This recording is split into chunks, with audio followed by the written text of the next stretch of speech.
Welkom by Crosstalk, waar ons vir die kruis gaan staan, elke dag. En maandagoggend ground ek jou in die woord. In gister se preek by Londen uit Handelinge 3, gaan Petrus en Johannes tempel toe. En ons moet nou onthou, dis na die uitstorting van die Gees, na die dramatiese bekering van duisende mense, na die opwinding van Pinksterdag, toe mense vir die eerste keer in hulle eie tale die goeie nuus van Jesus gehoor het. En Petrus en Johannes gaan tempel toe. Ons assosieer baie keer die tempel en ek wil amper sê die ou tradisies wat Jesus kom breek het. Want sy groot stryd was tog met die fariseërs en die skrifgeleerdes. En dwars deur die Ou Testament word ons gewaarsku dat God nie ons offer soek nie. Hy soek nie leë handelinge, net mense wat tempel toe kom uit gewoonte uit nie.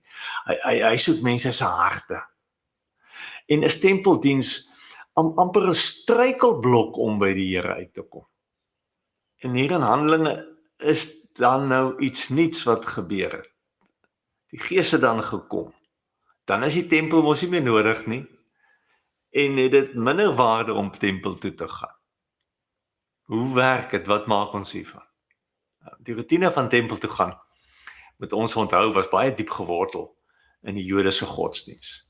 Vir duisende jare gaan hulle tempel toe om hulle fokus reg te kry, om doelbewus vir God terug te skuif in die regte plek in hulle lewens, om te stop met wat hulle besig is en 'n ander ritme doelbewus te volg. Dis tog wat ons met kerk toe gaan ook doen. Amper om te recalibrate. Die tabernakel in die woestyn en later die tempel in Jerusalem was vir hulle waar God is. Dis waar jy met God connect. 'n Kans om stil te word voor God, om te stop, te luister, jou hart oop te maak. 'n Kans om te kom offer, om jou afhanklikheid van God te kom erken. Here, ek het jou nodig. Daarom gee ek. Daarom maak ek my hande oop. Daarom skuif ek God doelbewus terug in my lewe. En Petrus en Johannes kom selfs na die uitstorting van die Heilige Gees, omdat hulle weet hulle dit nog steeds nodig het. Hier soveel lyne wat ons maklik mis, en as ons dink ons kan daar Sondag klaarkom, ons kan nie. Ons het steeds hierdie koneksie nodig. Ek lees vanoggend die hoofsportnuus oor die sokker wêreldbeker. Was dat die Japaneese ondersteuners na hulle wedstryd teen Nederland al die gemors, al die rabbies opgetel het en die stadion skoon gemaak het. Tatsu tori atu, stand up and take care of it.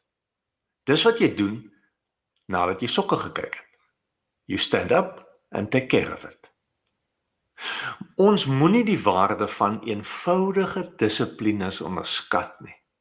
Ons het nodig om by tempel toe te kom, kerk toe te kom. Ons het nodig om saam met ander voor God stil te word. Ons het nodig om ons fokus reg te kry, om te stop, stil te word, te luister. Ons het God baie meer nodig as wat ons dink. So maak tyd, pas jou ritme aan by God se ritme. Nie andersom nie. Stop and take care of it. Tatsu toru atu. Mooi loop.